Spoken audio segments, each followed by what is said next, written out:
Hi, and welcome back to another episode of HR Celebrity. Before we begin, let's get our little video.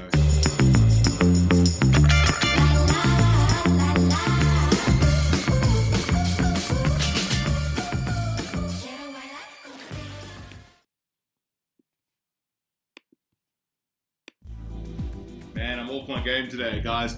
Thank you and welcome back. Apologies for last week not having an episode. For those of you who have subscribed, thank you so much. For those of you who haven't, please do. If you are new to the channel, this channel was developed with really the intention of educating and showcasing HR within the HR field, within HR professionals, and that was the sole purpose of this channel. So today we've got a fantastic guest. We've got Christy.Moses, the General Manager of Moreson, joining us. We've kind of stayed away from recruitment on this channel for a while. Obviously, the point of the channel is to showcase businesses, professionals across the HR stream or HR industry with the intent of education. However, we have stayed away from recruitment for no particular reason, but we thought about it, and given the circumstance that we're in right now, where so many people are looking for jobs, there's been a lot of recruitment. This is a worldwide thing, a lot of retrenchment, worldwide, and now there's an influx of candidates. Not so many jobs, let's be honest, but I'm sure that will change as the lockdown restrictions globally are reduced. How do you go about then, as a recruiter, as a recruitment company, to find the right candidate? And as a job seeker, what are some of the things that you need to know that will aid you in gaining that position, that rare position at this time if you are looking? So we've got Christy.Moses joining us from Moreson. Let's get her on the line. Christy.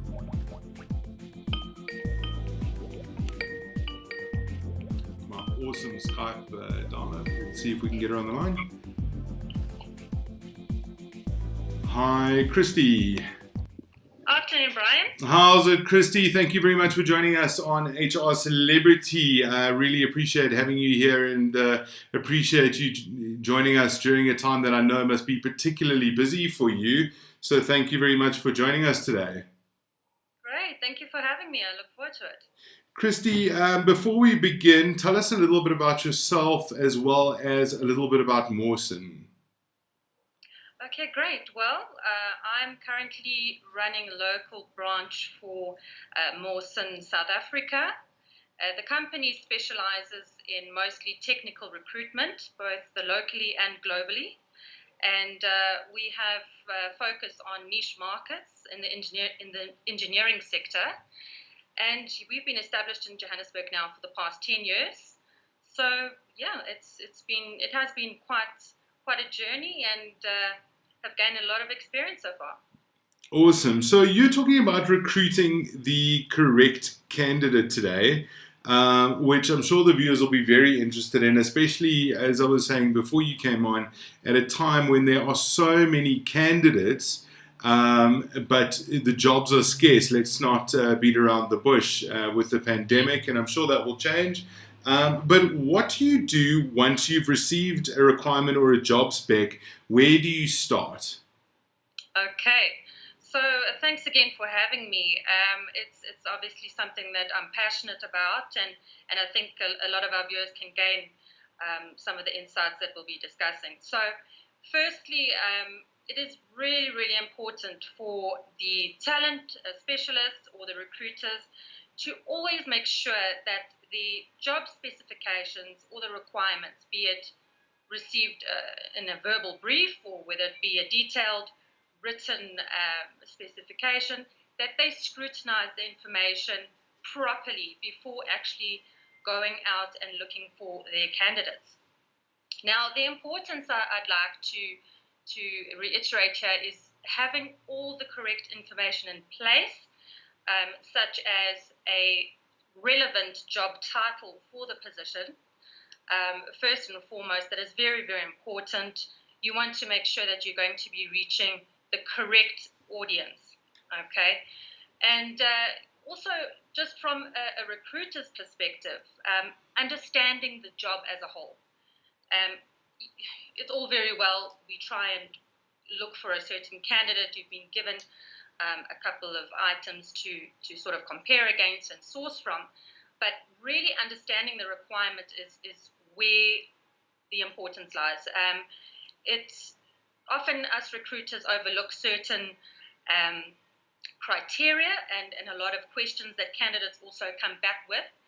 Whereas if we have all the information up front and ready from both the employer and for the candidate, we can save ourselves a lot of time with the initial recruitment process. Christy, maybe you can elaborate just a little bit on scrutinizing. What would one look for? Let's say I've never recruited in my life, and for whatever reason, I've ended up in a recruiter's role. What does that mean? Let's just elaborate on recruitment, on scrutinizing for 1 second. Okay, scrutinizing a requirement. Okay, so if you're a beginner, even if you've had experience for a couple of years, making sure that the job requirement is completely transparent and that everybody, all parties understand what is required.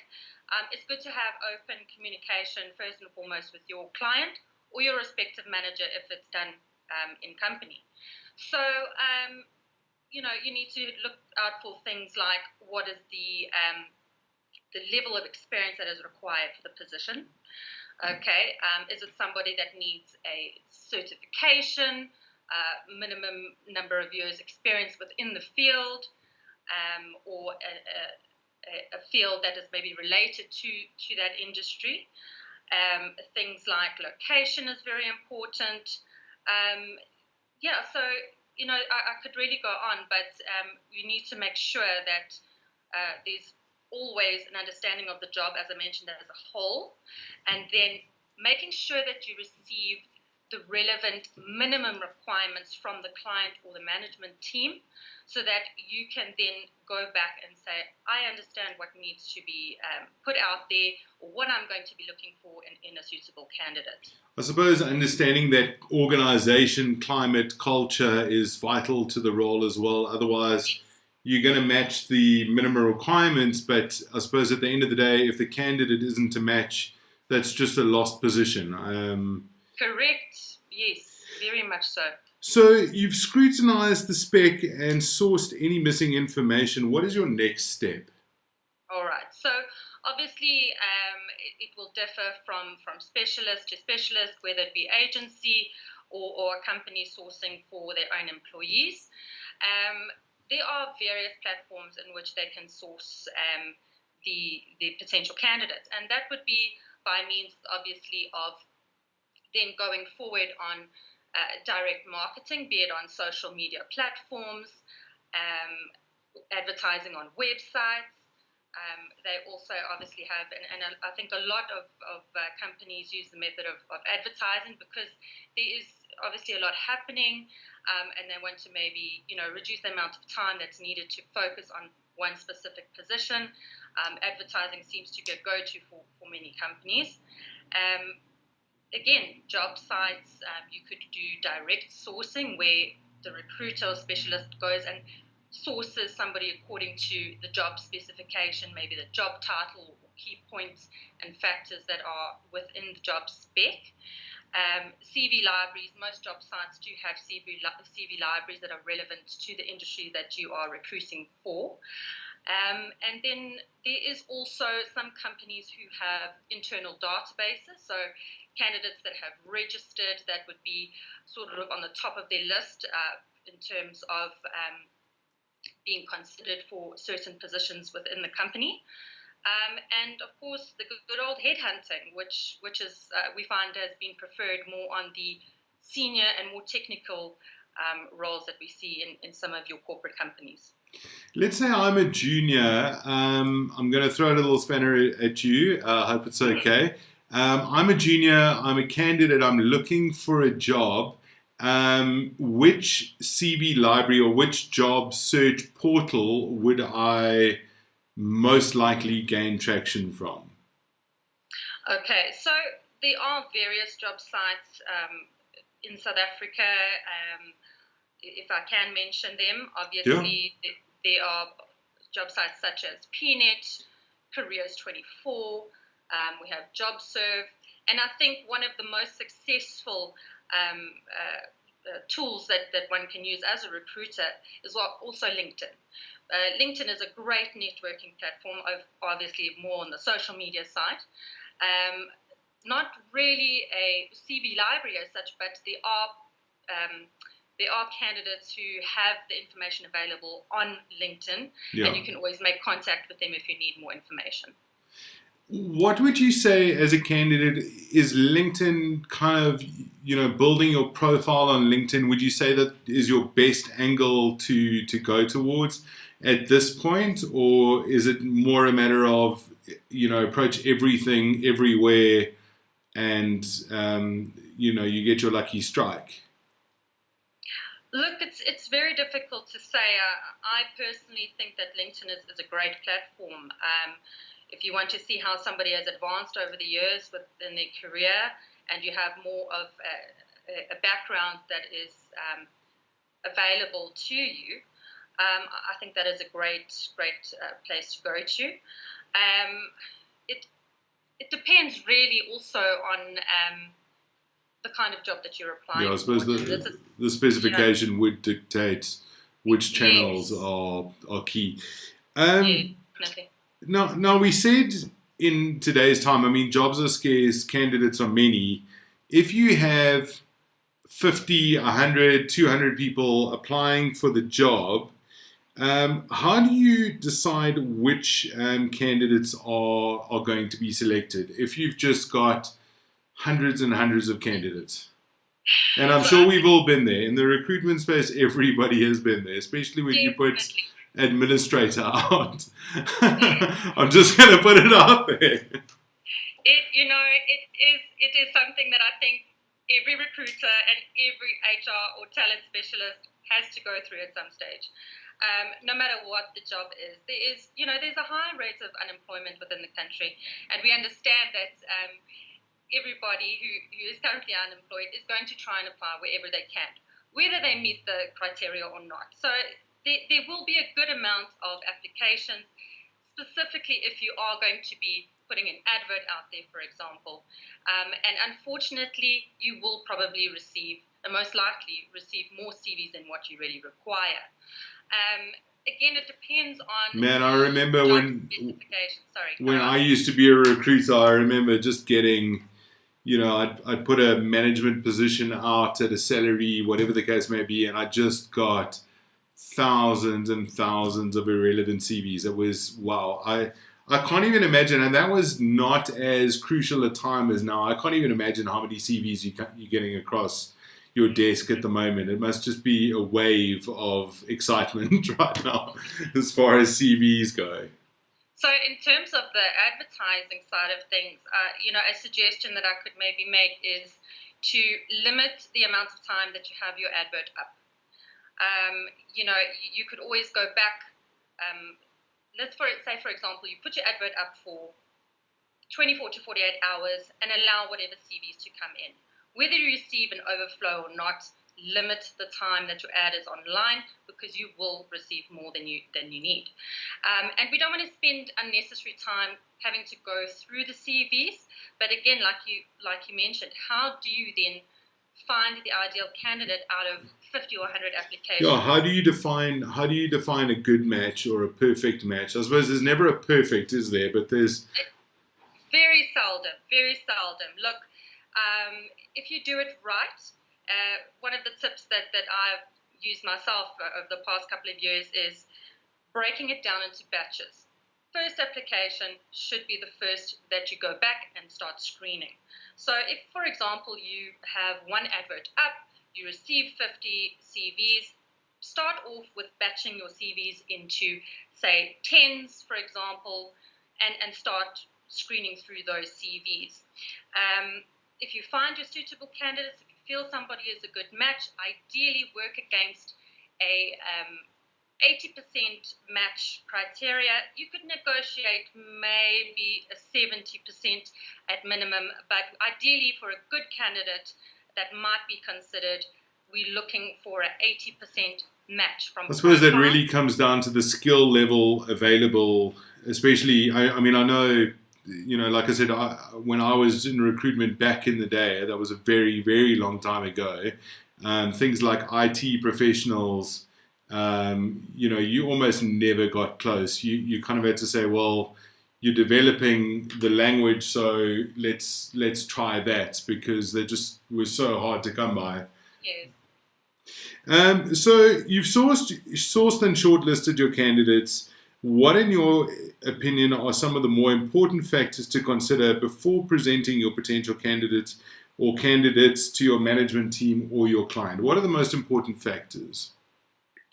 So make sure that you have all the relevant information at your disposal, or that you have it on hand so that if your candidate is considered by management team or your respective clients, that they have everything on hand when asking questions. They don't feel lost. They don't feel like they need to come back and say, what about certain information about the candidate that wasn't disclosed beforehand. They don't want to be on the spot, and they don't want to have to come back to you and ask you for information that is already expected. So make sure that you have all the relevant information. When I say that, I mean things like full past employment history. That's a big deal. A lot of clients and managers don't want to spend time going through a detailed CV. They trust that your screening and selection process has already been done and that you've taken the time to make sure that the candidate is the right fit for the job. So a lot of the time it comes down to interviewing the candidate, seeing if they're a good match, both in terms of what's required for the job, as well as you mentioned earlier, a cultural fit for the company. It's very important as well. I suppose obvious security checks in terms of fraud or lying about qualifications. I know that's a particular problem here. I don't know how it is in the rest of the world, but I know we tend to get a lot of sort of falsified documentation. Or am I correct in saying that? It happens. I can't say that we have experienced it on a regular level. We have definitely come across candidates who have tried their luck in the past, and unfortunately, they have been caught out. But to avoid those kind of situations, make sure that your candidates are screened properly, and especially positions like anything to do with financial services. Make sure that they have a clear background. We don't have any issues with previous employment. Also, obviously, ICT tracking and records are very, very important. And the referrals from previous employers as well. We noticed that a trend that has come up over the past couple of years is potential candidates getting friends or family to try and provide references, which often does happen. You need to make sure that you're also contacting the correct references, and preferably ask for landline numbers, or go and actually research the companies that the candidate had worked for previously and get directly in contact with them. Cover yourself and make sure you've done your work properly. Pro tip. Yes, yeah. Call the company directly. Christy, that's fantastic. Thank you very much. I think you've given us a lot of food for thought. Anybody who's getting into recruitment or is in the industry already, I think clear messages that you've shared with us today is do your homework, do the job well. I think there are a lot of sort of fly-by-night recruiters out there. Sorry for anybody who's watching, but there are a lot of recruiters out there that just kind of send through CVs and don't interview the candidates personally, don't do the background checks. The message, I suppose, is quite clear: is do the job well, and you won't have pitfalls later. Can I add one extra thing? 100%, of course. Great stuff. So I think another very important factor here is the quality. Now, obviously, if you've done all the relevant checks and everything that we've mentioned now, needless to say, obviously, the candidate should be a good quality candidate. But make sure that you don't send too many CVs for a position. The management team and your client do not want to have to sit and look at 10 CVs for one position. So weigh up, the ratios in terms of candidates per position. Ideally, one position, you should submit a maximum of 3 candidates. And then you can, at the discretion of the management team or the relevant client, they can obviously disclose how many or what the maximum number of CVs is that they require. So that's also very important to consider. Awesome. I know when I was a youngster recruiter, that was one of my flaws. Actually, I was just like, cool, send them all. the more the merrier. But what's the point of hiring an agency if you're going to sift through CVs anyway? So exactly. Cool. Christy, thank you so much for your time today. I know you are ludicrously busy. If anybody wants to get hold of Christy, her email is available in the description. So you can contact her directly for any recruitment understanding or requirements or whatever the case may be in terms of recruitment. So feel free to contact Christy directly. Christy, again, thank you very much for your time. Really appreciate it. Thanks for having me. Cool. Cheers. Cheers. Bye.